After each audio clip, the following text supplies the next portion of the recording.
Thank you so much. Yeah, it's just it's nice, yeah, to connect with Ian and to have that welcome for him, from him, in entree to my talk. I feel a bit emotional now that you said all that, Ian. But Ian and I, just in terms of the continuity of what Ian said, I think him and I have spent a few meetings over arts and cultural funding tables at state and federal level, talking about the arts and culture and the inseparability. So it's nice to be able to share that with the broader community and our advocacy still for that. Yeah, I just, today I want to, it sounds a bit of a big topic, but I just want to share with you my experiences, I guess, from 15 years ago. And I'd just like to acknowledge the Darug and Gundungurra people in the Blue Mountains World Heritage Area and pay my respects to elders past and present, and also to other Aboriginal language groups in the and communities in the Greater Blue Mountains World Heritage Area. I do have a bit of a jam-packed thing here, but I will just pull out, if I show us a slide, it will have a bit of information in there, but I will pull out some of the gems I think that really I feel I learnt and also shared. I also want to talk about, yeah, the history of the Institute and my entree into that, but I do want us to honour Rosalie Chappell and John Merson, who what I call, when I am an ex-Sydney College student, and what we called, and a lot of the people here who are artists and cultural people will understand that we were disruptors, you know, and when I think about it, John and Rosalie were disruptors to the way and their vision for environmental management and the way they wanted to see a different model. And I've always believed in that model that we started. And I feel today it's really nice when I look back on the vision and the objectives of the Institute, they pretty much haven't changed to what we started. And that's really comforting about just even having the Institute still 15 years later. So I just want to, yeah, let John and Rosalie know that we wouldn't be here today without them. Again, just the current purpose and values that the Institute do have now is, again, what I'm saying, pretty much what we started with. And that was pretty exciting to see that we haven't deviated from what they originally had started. Yeah, the key words like collaborative, about being inclusive, there were things that I felt very strongly about when I was with the Institute. Oh, yeah. I just got to listen to this for a minute, because this is...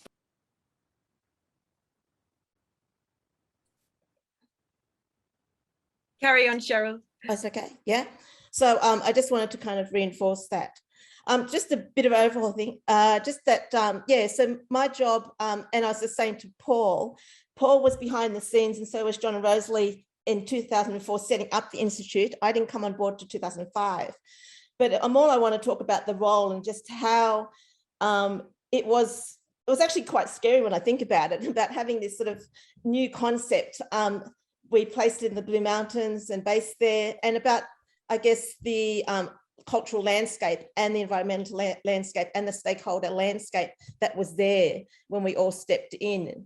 But then the purpose was about conducting research, collaborating worldwide, and I did a lot of that locally, and then how then John and Rosalie took it to a broader platform and to engage with communities and to build relationships, because we wanted, as they said, some innovative strategies to what was already existing in existing systems and the way that, yeah, things were either managed or resource management or in the whole area of sustainability. So yeah, with I think Paul Brown's help and some others behind the scenes, they managed to secure funding before I got there with the Australia Council for the Arts.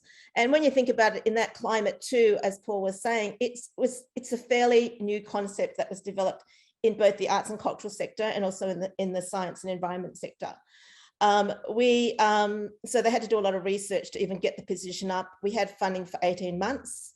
But also to, as Paul and I know, and I have to attribute Paul to be one of the great inspirations too, that he co-wrote a book called Art and Wellbeing in, I'm not sure what year it was, Paul, with Deborah Mills, which was very, was a change maker in the arts and cultural sector, but also translated because it had a section about sustainability. So that was the kind of book I clung on to and the framework which we built this position on. Sorry, just in terms of, again, as an arts person, my background has been in arts. So stepping into a board and management with diverse stakeholders from the environment area and scientists was a little bit scary.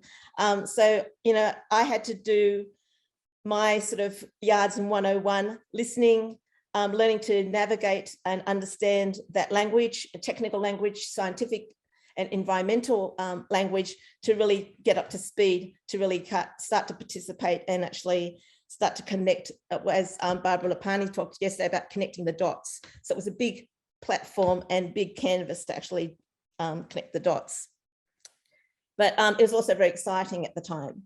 But when I got to this chance to understand what the research was going on, some of our key priorities for sustainability and environment in the Blue Mountains specifically, and how I should address those in designing arts eco programs that would deliver multi-layered outcomes. And like we're saying, with any diverse stakeholders, there's different agendas, and we had to understand their values, their views, the way their different processes worked.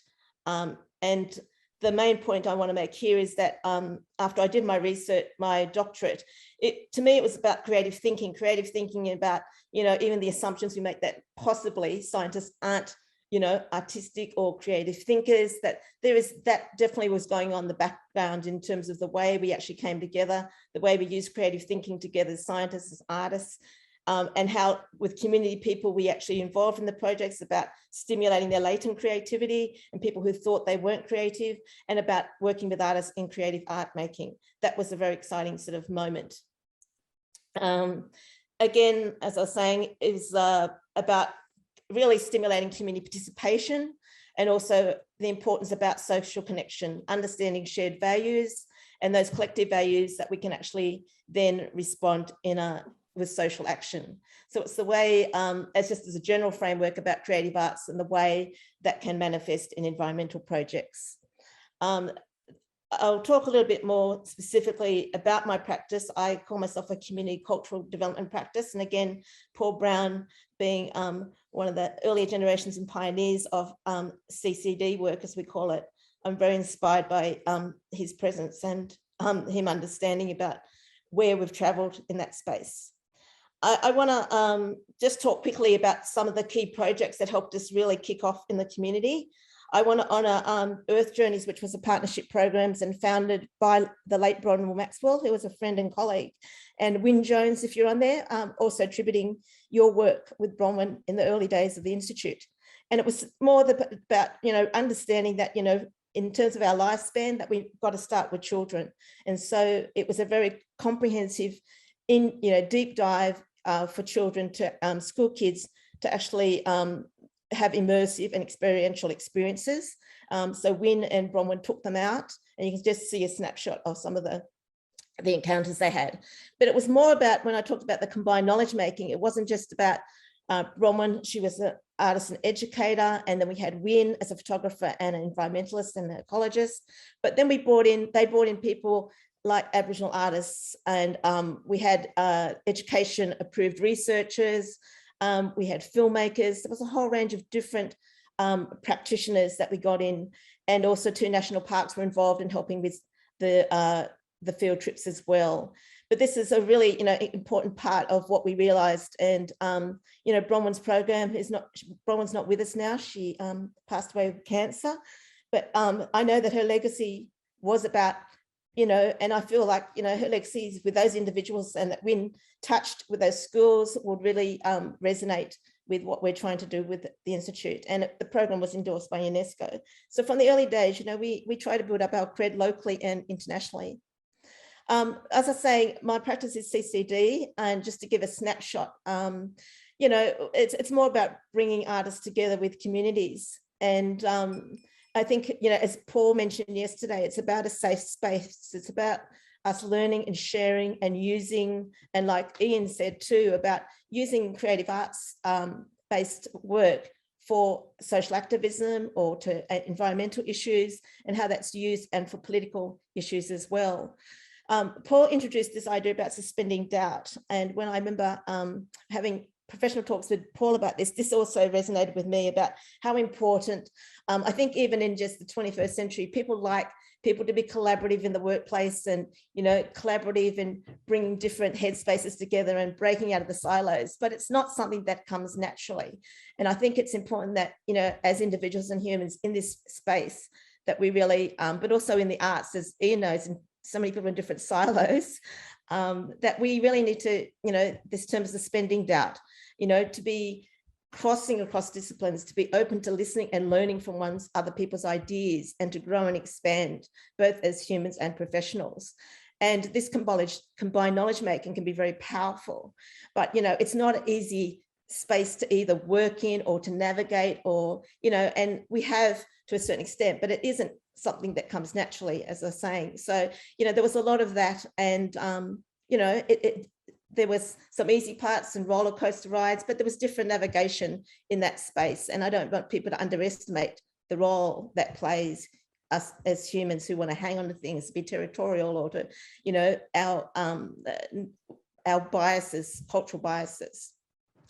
So as an important thing for community cultural development projects is about, this framework was used for every single project that I developed in terms of the sense of identity, place and belonging, and how important it is for social connection and building resilient communities for change and adaptability and for climate change. The important thing about community cultural development work is that it's about community capacity building and skills development for communities and for artists, and having that exchange. Again, in the Blue Mountains, there's individual artists, and we're well known for City of the Arts. But in terms of then practitioners that might be have the skill base to work with communities, to me, again, that's not a given. That's something that you really need to develop as a CCD practitioner. Mentoring and leadership, I did a lot of that through our projects every single time we could, both with the Aboriginal community and with community people. And I also want to just pay my tribute to a lot of people like Dave Ryan in the mountains, and also Brad Moore, who worked at the Aboriginal Cultural Resource Centre. Without those two people who helped me video, who gave me cultural guidance and also helped as mentor and facilitators, and Dave then also created a number of projects with the Aboriginal community, that's what counted in terms of what we started. And that's what I talk also too about how important the new partnerships and community connections in the Blue Mountains was. One of the first projects, again, we did it probably over the time I was there, we did probably over 20, 30 projects, some of them small, some of them larger, but these ones were key ones. And I just want to pull out a few gems. As I was saying with Ian, I was lucky to work with the elders and the artists and the archaeologists, both Wayne Brennan and Paul Tayson. And it was our kind of experiment with our first small scale project to bring that combined knowledge making together. I also, and what was important to me, and from my experience working in the arts and cultural sector with Aboriginal communities, and I can only speak for myself, is that I found that when we worked at the Institute, what was so important, while we wanted to understand the cultural values and to provide the opportunity for Aboriginal communities to connect together, even as different language groups, but also to explore how we could actually support them to connect to country. So this one, we actually asked for stories and contributions to photographs we had taken. And as David King said yesterday, it was a culturally important one for me to work on in terms of protocols and sensitivity about where the sites were. But we did have people's connections in words in the first person. And to me, that's always important in the community cultural development space, about it's the voice at the first person. It's not I've worked in galleries before, and it's not the artist statement or the third person of what the artist has done. So to me, that was quite important, because it really took us into quite a deep space. But the important thing that I can share, this I'm saying about important distress that I experienced, that there was it's for cultural protocols in a number of important areas for the Aboriginal community, and for elders or any leaders to be feeling they need to speak for the community. What we managed to navigate was that I said to them, you can speak from where you are coming from as an individual, only because we couldn't start any dialogue if we all had to get consensus. And that's, the main issue as well, is that we said that everything's valid, what you say, and this is what the Institute's about. It's about a shared space and common ground to bring those different views together. And that was, to me, a big breakthrough in that project. Another breakthrough in that one, and it was very emotional, we had the exhibition at the Katoomba Public School when it was the Blue Mountains Music Festival. We had the exhibition up. At the opening, I had some elders and other people come up to me, both the archaeologists, and said that they have never physically or ever this work or voices ever come together in one cultural space. and that, you know, and there were tensions in terms of about, you know, who owns cultures, who owns, you know, certain things. And this was kind of a new way of working to say that everybody's knowledge was important to bring it together as an understanding. We then did a Nature Through Fresh Eyes. And again, I'll just use this to illustrate. We did a major partnership with a number of community organisations. Aboriginal Cultural Resource Centre was one, the Refugee Support Group, and also to the Mountains Community Resource Network, which gave us a really good base to start with and to build relationships. And more that we're looking at, and from, I guess, a personal and professional point of view, I was interested to fill what I call the gaps in terms of our cultural diversity in the mountains, and looking at from a non-Western point of view about people's connection to World Heritage, what they understood about World Heritage values, and their interpretations through artworks. And that turned out, I have to say, yeah, the one thing too about the assumptions, it was started by a Korean resident who approached me. She was saying that, you know, while we have a lot of people here who, the assumption that we all live here and we love the bush, a lot of people from culturally and linguistic diverse background were actually scared of the bush. And so it was a bit of a deep dive into that. So Cheryl, I'm just sorry, I have to just jump in to let you know you're just over 15 minutes there. And sorry, okay, there's so much information and I want to keep hearing, but I'm just letting you know. Thank you. Oh, sorry, did you ding? Sorry. I did. I don't think it comes through when people are speaking. Oh, sorry. Okay, so that was just one sample. Again, as I was saying about the partners, but the kind of key topic of this one is about, how we brought those different, I think it's more about the different systems and about the disciplines and the systems and data, and about how we try to use that. Again, was branching out as a sample of that. This can be seen on the Institute website. Again, using different groups. Some of you who were in the recovery group, I promised a picture of this one. I finally found one of the Swamp Care group, and them coming together back in mid 2000. We did do the storytelling one again based on the same principles and our learnings. I just want to show this quickly. So when we talk about translating and the gaps of technical information and scientific communication, the key issue of the Phytophthora, which a lot of us couldn't say at the beginning, and the lemon myrtle rust was quite important and critical. So we moved from this kind of information to this, which was a theatre piece and commissioned with the Ruby Bloomers, a local group here. I just wanted to finish that, you know, whatever culture you come from, I'm actually influenced a lot by Michael Gelb's book, How to Think Like Leonardo da Vinci. And I'll post this with Kate, but to me, that's kind of the essence of who we are as humans and what we can actually do. I just wanted to finish off to say thank you to the Institute and to the team. And I was part of the recovery project, not behind the scenes, but they put me in the hot seat. So my work will be shared on the website. I just want to share and finish with my friend's work, Andrew Lowe, who's an environmental economist and academic, and who's a self-taught potter, environmental activist, about the different aesthetics using Chinese view of the Australian landscape. Thanks, Kate.